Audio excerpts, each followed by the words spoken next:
Friends, welcome to my channel Shiksha Saar. मैं ममता दुबे आप लोगों के लिए दूसरा वीडियो लेकर के आई हूँ। आपका प्लाज्मा मेम्ब्रेन का पार्ट 2 है। ये हमने पार्ट 1 बनाया था। इसमें हमने केमिकल कंपोजिशन को देखा, स्ट्रक्चरल देखा, उसका प्लाज्मा मेम्ब्रेन कैसा स्ट्रक्चर होता है, किसकी बनी होती है, लिपिड की, प्रोटीन की, कार्बोहाइड्रेट की, और कुछ एंजाइम्स भी होते हैं उसमें। ये सब देखा हमने और हमने उसका इंट्रोडक्शन देखा। आज हम सिंगर एवं निकोल्सन का तरल मोज़ेइक मॉडल देखेंगे। ये मॉडल जो है वो सिंगर एवं निकोल्सन ने दिया और ये मॉडल सर्वाधिक मान्य मॉडल है। ये मॉडल सर्वाधिक मान्य मॉडल है, मॉडल कहलाता है, क्योंकि ये सभी तरह के, क्योंकि ये मॉडल जो है, यह मॉडल सेल मेम्ब्रेन के सभी गुणों को स्पष्ट करता है, सभी गुणों को स्पष्ट करता है, गुणों को स्पष्ट करता है, स्पष्ट करता है।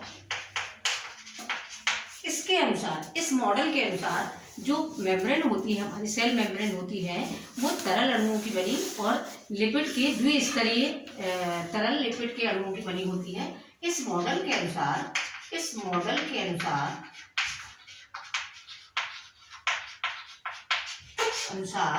जो मेम्ब्रेन होती है, मेम्ब्रेन लिपिड के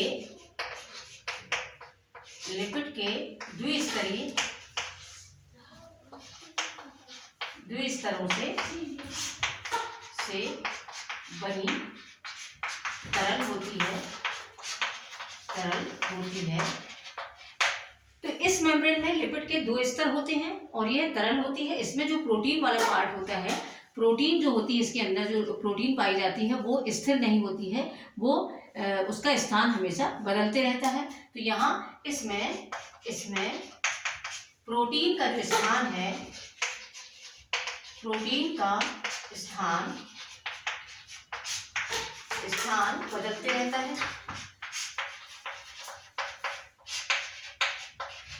तो इस तरह से बहुत सारे उनके गुण जो थे, प्लाज्मा मेम्ब्रेन के गुण थे, वो सिंगर एवं निकोल्सन के मॉडल के द्वारा एकदम स्पष्ट होते हैं कि यह जो मॉडल है वो सर्वाधिक मान्य इसीलिए कहा गया है क्योंकि इसमें सारे उसके गुण जो हैं स्पष्ट होते हैं और इस तरह से इस मॉडल को मान्यता मिली। अब इस मॉडल के अनुरूप हम इसका डायग्राम देखेंगे थोड़ी देर बाद।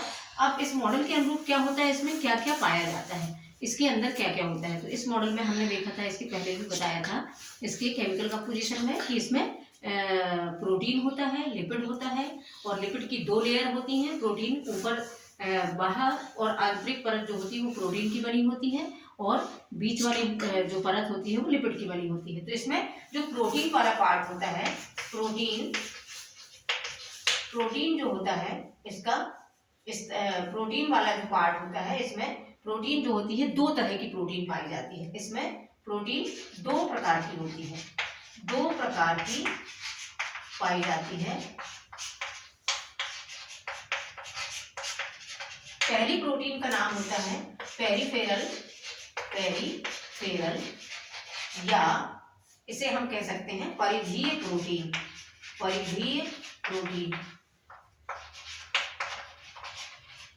जो बाहर की ओर होती है। मेम्ब्रेन जो होती है उसके बाहर की ओर जो परिधीय प्रोटीन होती है, ये प्रोटीन जो होती है, जो लिपिड की मेम्ब्रेन होती है, उसमें बाहर की ओर इसके अणु जो मॉलिक्यूल्स जो होते हैं, अणु ढीले होते हैं, जो अलग भी हो सकते हैं और बाहर भी हो सकते हैं। तो यह ढीली होती है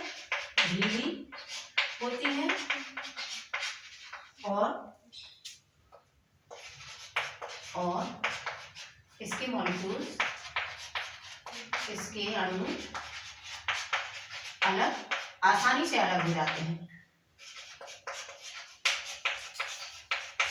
अलग हो सकते हैं। तो ये जो परिधीय प्रोटीन होती है, पेरिफेरल प्रोटीन जो होती है वो लिपिड के स्तरों में बाहर की ओर पाई जाती है, जिनके अणु को हम आसानी से अलग किया जा सकता है उनको। लेकिन दूसरी जो प्रोटीन होती है इसके अंदर, दूसरी प्रोटीन है इंटीग्रल प्रोटीन या इसको हम इंट्रिंसिक प्रोटीन भी बोल सकते हैं और इसको हम एक्सट्रिंसिक प्रोटीन भी बोल सकते हैं। ये होती है आपकी एक्सट्रिंसिक प्रोटीन और ये होती है आपकी इंट्रिंसिक प्रोटीन।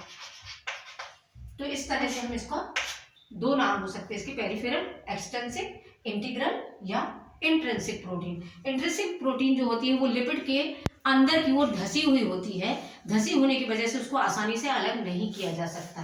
यह प्रोटीन जो होती है वो लिपिड में धसी हुई पाई जाती है और इसको आसानी से अलग नहीं किया जा सकता। इसके आगे देखते हैं हम।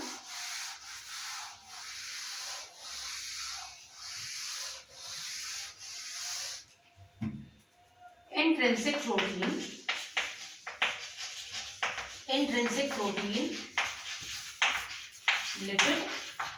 लिपिड के स्तरों में धसी हुई होती है, जिसे आसानी से अलग नहीं किया जा सकता,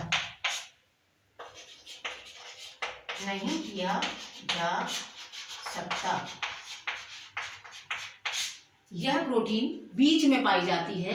अब यह मॉडल देखने वाले हैं, इसका डायग्राम देखेंगे तो उसमें समझ में आ जाएगा कि ये जो प्रोटीन होती है इंट्रिंसिक प्रोटीन या इंटीग्रल प्रोटीन जो होती है वो किसमें, लिपिड के स्तर में धसी हुई पाई जाती है, जिसको हम अलग नहीं किया जा सकता। यह दो प्रकार की होती है इंट्रिंसिक प्रोटीन, यह भी दो प्रकार की होती है, जिसमें पहली होती है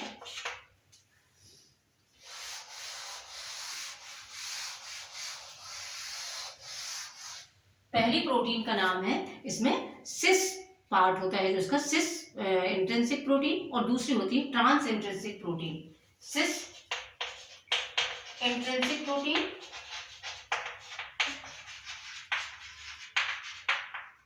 और दूसरी होती है ट्रांस इंट्रिंसिक प्रोटीन।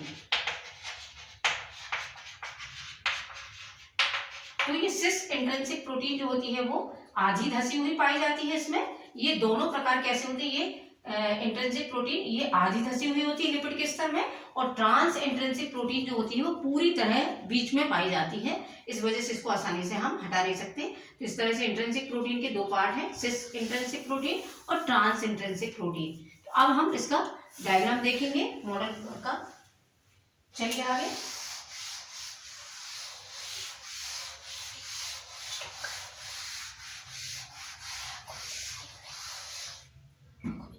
इसका अब मॉडल देखते हैं हम, ये किस तरह से प्रोटीन होती है। ये मान लो हमारा इसका लिपिड का स्तर है, ये लिपिड का स्तर है। इसमें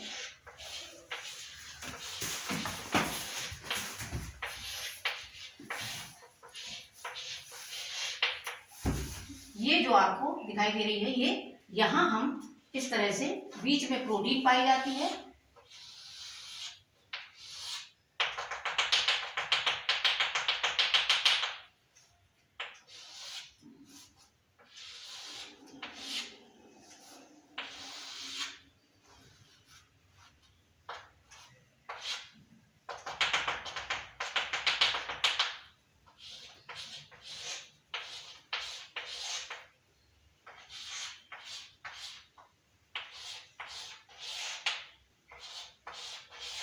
इस तरह से ये बीचों बीच जो प्रोटीन होती है ये लिपिड में, ये जो लिपिड में ये वाली प्रोटीन जो होती है ये ट्रांस वाला पार्ट है। जो इंट्रिंसिक प्रोटीन ये धसी हुई होती है, लिपिड के बीच में पाई जाती है। इस प्रोटीन को हम बोलते हैं इंटीग्रल या आपकी इंट्रिंसिक प्रोटीन कहलाती है। ये प्रोटीन वाला पार्ट है, जो ये प्रोटीन अंदर की ओर धसा हुआ होता है, और ये जो प्रोटीन है ये सिस वाला पार्ट है, ये आधा बाहर होता है और आधा अंदर होता है। और कुछ प्रोटीन ऐसे, इसके प्रोटीन के मॉलिक्यूल्स जो हैं कुछ बाहर की ओर पड़े होते हैं, इस तरह से बाहर की ओर पड़े होते हैं। इसे हम पेरिफेरल प्रोटीन के नाम से जानते हैं। ये पेरिफेरल वाले पार्ट हैं आपके लिपिड के अंदर बाहर की ओर पाए जाते हैं, जो पेरिफेरल तो ये हमारा सिंगर एवं निकोलसन का मॉडल है, जिसको हम देख सकते हैं। इसमें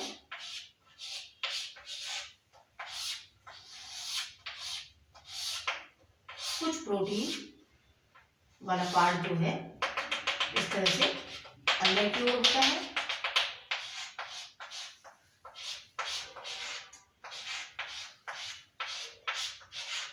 ये देखिए। तो ये जो आपको दिख रहा है ये लिपिड वाला, ये लिपिड का बाइलेयर या द्विस्तरीय जो लिपिड वाला पार्ट है, ये बाइलेयर लिपिड पार्ट, ये लिपिड वाला पार्ट कहलाता है, जो 2 लेयर का बना होता है। और इसके ऊपर इस तरह से ये प्रोटीन जो है वो टाइल्स की भांति इस तरह से टाइल्स की भांति व्यवस्थित होती है।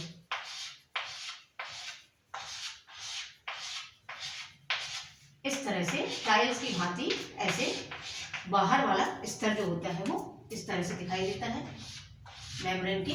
तो ये टाइल्स की भांति व्यवस्थित होती है प्रोटीन बाहर वाले भाग में, और बीच में जो होती है लिपिड पाई जाती है। और कुछ प्रोटीन जो होती है बीच में लिपिड के पार्ट में धसी हुई होती हैं, और कुछ आधी धसी होती हैं और आधी बाहर की ओर होती हैं, और कुछ प्रोटीन बिल्कुल बाहर की ओर होती हैं। तो इन प्रोटीन को हम क्या बोल सकते हैं, पेरिफेरल प्रोटीन कहलाती है। ये हमने भी देखा, पेरिफेरल प्रोटीन। और ये वाली जो प्रोटीन है आपकी, इनको बोल सकते हैं हम इंटीग्रल या इंट्रिंसिक प्रोटीन, और ये आपकी एक्सट्रिंसिक प्रोटीन। ये एक्सट्रिंसिक प्रोटीन कहलाती है, और ये आपकी इंट्रिंसिक प्रोटीन जो अंदर की ओर धसी होती है या इंटीग्रल प्रोटीन के नाम से जानी जाती है। अब ये इंटीग्रल प्रोटीन या इंट्रिंसिक प्रोटीन के भी 2 पार्ट हैं, जो आधा धसा हुआ होता है और आधा बाहर होता है। इसको हम बोलते हैं सिस इंट्रिंसिक, और जो पूरा की पूरा धसा होता है इस पार्ट को हम बोल सकते हैं ट्रांस इंट्रिंसिक प्रोटीन।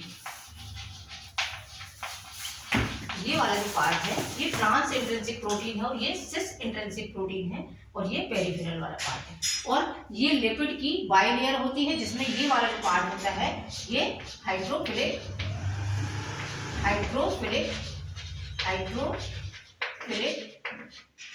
हेड कहलाता है। इसे हमने पहले भी पढ़ चुका है ये। और ये जो पार्ट है इसका, ये कहलाता है आपका हाइड्रोफोबिक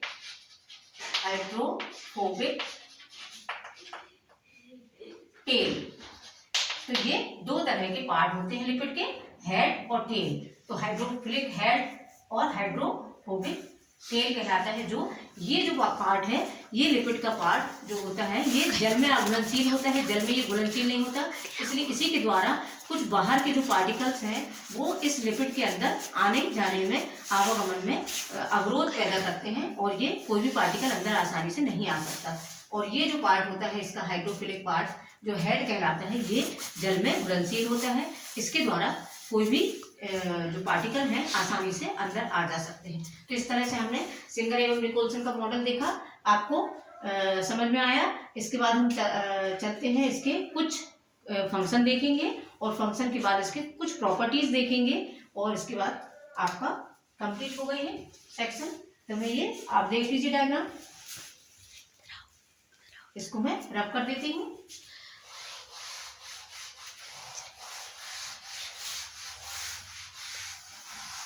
अब हम इसके कुछ फंक्शन देखने वाले हैं।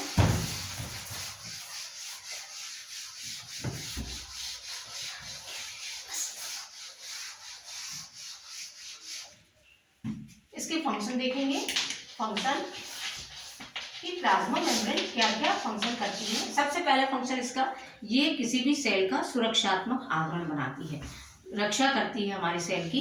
सेल के अंदर के जो ऑर्गेनेल्स होते हैं या ऑर्गेनलीज होती हैं उनकी भी रक्षा करती है, और सेल की रक्षा करती है। तो ये रक्षात्मक आवरण के रूप में होती है, रक्षात्मक आवरण बनाती है। दूसरा, ये गति एवं प्रचलन में भी सहायक होती है, गति एवं प्रचलन में भी सहायक होती है और इसके द्वारा एक स्ट्रक्चर बनता है या ये एक तरह का आकार भी बनाती, आकार निश्चित करती है, आकार निश्चित करती है, निश्चित करती है, आकार निश्चित करती है। और इसमें कुछ जो आपके कार्बोहाइड्रेट वाला पार्ट होता है, इसके अंदर कुछ कार्बोहाइड्रेट भी पाए जाते हैं जो एंटीजेनिक गुण प्रदर्शित करते हैं। उनकी वजह से सेल जो होती है वो दूसरी सेल को पहचान लेती है जो हमारे अंदर आती है। जैसे बॉडी के अंदर में यदि कोई सेल, बाहरी सेल यदि अंदर आती है जैसे बैक्टीरिया, वायरस, तो उनको पहचानने में हेल्प करती है, जिससे उनको नष्ट भी किया जाता है। तो यह हमारे जो कार्बोहाइड्रेट वाला पार्ट है, कार्बोहाइड्रेट इसमें पाया जाता है, वो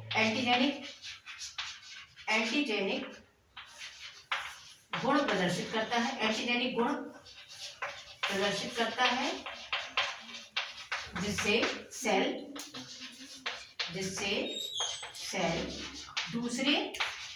दूसरी सेल को पहचान सकती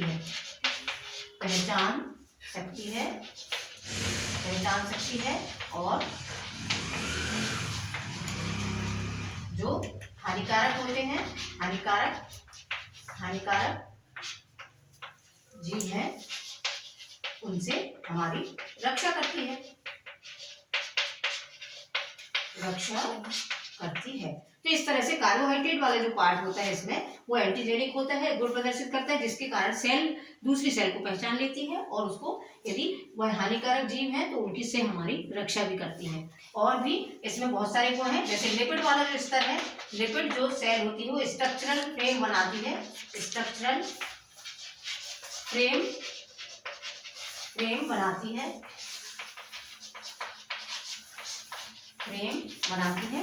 इस तरह से हमने प्लाज्मा मेम्ब्रेन के कुछ फंक्शन को देखा, और भी इसमें फंक्शन होते हैं और हम इसके अब कुछ प्रॉपर्टीज, इसमें एक और फंक्शन होता है या उसको हम प्रॉपर्टीज भी कह सकते हैं प्लाज्मा मेम्ब्रेन की, कि उसमें बहुत ही इम्पोर्टेंट प्रॉपर्टी होती है जिसके द्वारा वो क्या करती है, एक सेल से दूसरी सेल से पदार्थों का बाहर जाना और पदार्थों का अंदर आना। तो इसका मतलब इसमें एक और फंक्शन जो गुण होता है वो होता है परमिएबिलिटी, पारगम्यता,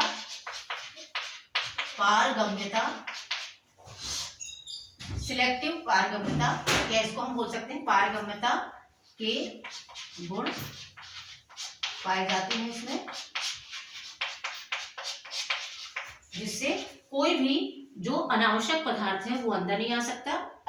जो वो सिलेक्ट करती है, पहले सेल मेम्ब्रेन सिलेक्ट करती है कि कौन से पदार्थ अंदर आएंगे और कौन से पदार्थ बाहर जाएंगे, उसके बाद ही वो उसका फंक्शन होगा। तो ये पारगम्यता वाला गुण है, परमिएबिलिटी जिसको बोलेंगे हम, ये गुण उसमें प्रमुख होता है प्लाज्मा मेम्ब्रेन में। तो अब इसके हम कुछ प्रॉपर्टीज देखते हैं, देख लीजिए फंक्शन।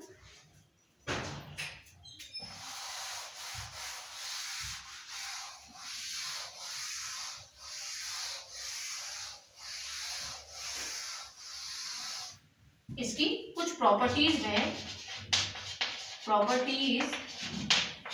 सबसे प्रमुख गुण है इसका, सबसे प्रमुख गुण है सिलेक्टिव परमिएबिलिटी,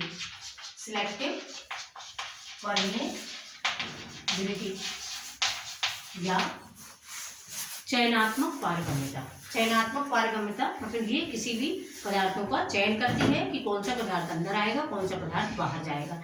ये सबसे प्रमुख गुण होता है हमारे प्लाज्मा मेम्ब्रेन का। और इसी गुण की वजह से जो दो सेल है, दोनों सेल के बीच में जो है अभिगमन या ट्रांसपोर्टेशन का जो कार्य है वो भी सरलता से हो जाता है। तो इसमें सबसे प्रमुख गुण है ट्रांसपोर्टेशन,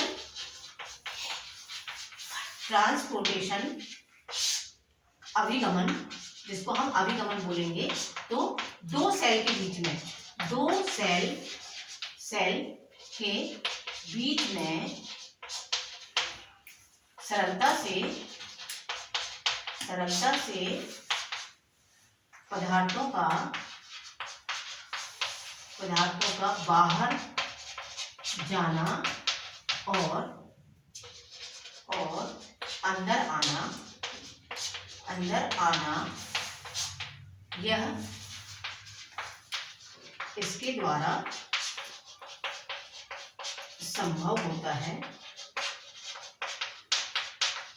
ये गुण इसमें प्रमुख होता है कि ट्रांसपोर्टेशन में या अभिगमन जिसको बोलेंगे हम, दो सेल के बीच में सरलता से पदार्थों का बाहर जाना और अंदर आना, यह दोनों इसके द्वारा संभव होता है कि सेल जो होती है वो ये परमिशन देती है कि कौन से पदार्थ अंदर आएंगे और कौन से पदार्थ बाहर जाएंगे। तो इसमें कुछ सेमी परमिएबल होने की वजह से कुछ जल के अणु तो अंदर आएंगे और बाहर जाएंगे, लेकिन कुछ विलेय के अणु जो होते हैं वो भी अंदर आ जा सकते हैं। इस वजह से, इस गुण के कारण से इसमें ट्रांसपोर्टेशन, तो इसमें ट्रांसपोर्टेशन की जो प्रोसेस होती है वो दो तरह से होती है, जैसे एक्टिव ट्रांसपोर्टेशन, एक्टिव और पैसिव। तो पैसिव ट्रांसपोर्टेशन जो होता है वो आसानी से हो जाता है, जैसे मान लो कहीं पार्टिकल बहुत अधिक ज्यादा है, कहीं वाटर बहुत अधिक ज्यादा है और या विलेय की संख्या ज्यादा है, तो वो कम की ओर आसानी से चले जाते हैं, उनको किसी भी तरह की कोई एनर्जी की आवश्यकता नहीं पड़ती है। तो जो पैसिव ट्रांसपोर्टेशन होता है सेल के द्वारा, दो सेल के बीच में जो पैसिव ट्रांसपोर्टेशन होता है उसमें किसी भी तरह की एनर्जी की आवश्यकता नहीं होती है। लेकिन एक्टिव ट्रांसपोर्टेशन में एटीपी की आवश्यकता होती है। क्यों? क्योंकि ये जो फ्लो है उसके विपरीत चलता है। कम पार्टिकल्स, कम से यदि मान लो जिस तरफ में कम मॉलिक्यूल्स हैं उससे ज्यादा मॉलिक्यूल्स की ओर यदि कोई पार्टिकल्स अभिगमन करेंगे तो उसमें एक्टिव ट्रांसपोर्टेशन में एनर्जी की आवश्यकता होगी। उसके फ्लो के विपरीत यदि कोई पार्टिकल बहते हैं या जाते हैं तो उनमें एनर्जी की आवश्यकता पड़ती है। तो इसमें एटीपी यूज होती है और यहाँ एटीपी, यहाँ किसी भी तरह की एनर्जी की रिक्वायरमेंट नहीं होती है, एनर्जी की जरूरत नहीं पड़ती। तो इस तरह से एक्टिव ट्रांसपोर्टेशन में दो सेल के बीच में आवागमन यदि होगा तो एटीपी की आवश्यकता पड़ेगी और पैसिव ट्रांसपोर्टेशन में किसी भी तरह एनर्जी की आवश्यकता नहीं पड़ती है। ये पैसिव ट्रांसपोर्टेशन जो है हमारे, जो हमने डिफ्यूजन का जो वीडियो बनाई हूँ मैंने, मेरे चैनल में डिफ्यूजन का वीडियो भी डला हुआ है, डिफ्यूजन के द्वारा ये प्रोसेस कंप्लीट हो जाती है। इसमें हम डिफ्यूजन के बारे में पढ़ते हैं कि जो विसरण होता है, विसरण के द्वारा ये प्रोसेस संभव होती है। पैसिव ट्रांसपोर्टेशन किसके द्वारा संभव होती है? डिफ्यूजन के द्वारा। तो डिफ्यूजन के द्वारा जो पार्टिकल हैं वो अधिक से कम की ओर आसानी से चले जाते हैं। इस तरह से इसमें ट्रांसपोर्टेशन वाला गुण जो है, प्रॉपर्टी सबसे प्रमुख होती है प्लाज्मा मेम्ब्रेन में। और ये दो तरह का होता है, एक्टिव ट्रांसपोर्टेशन और पैसिव ट्रांसपोर्टेशन। और पैसिव ट्रांसपोर्टेशन में किसी भी एनर्जी की आवश्यकता नहीं होती, जो डिफ्यूजन के द्वारा होता है, विसरण के द्वारा होता है। और एटीपी, एक्टिव ट्रांसपोर्टेशन में एटीपी यूज होती है। तो दो सेल के बीच में यह अभिगमन ट्रांसपोर्टेशन चलता है। इसे हम प्लाज्मा मेम्ब्रेन का एक बहुत ही प्रमुख गुण के रूप में पढ़ सकते हैं या पढ़ते हैं। तो इस तरह से हमने प्लाज्मा मेम्ब्रेन के सभी पार्ट को कवर कर लिया है आज। और यदि आपको मेरा वीडियो अच्छा लगता है तो इसे सब्सक्राइब जरूर करिए, इसको शेयर जरूर करिए और लाइक जरूर करिए। Thank you.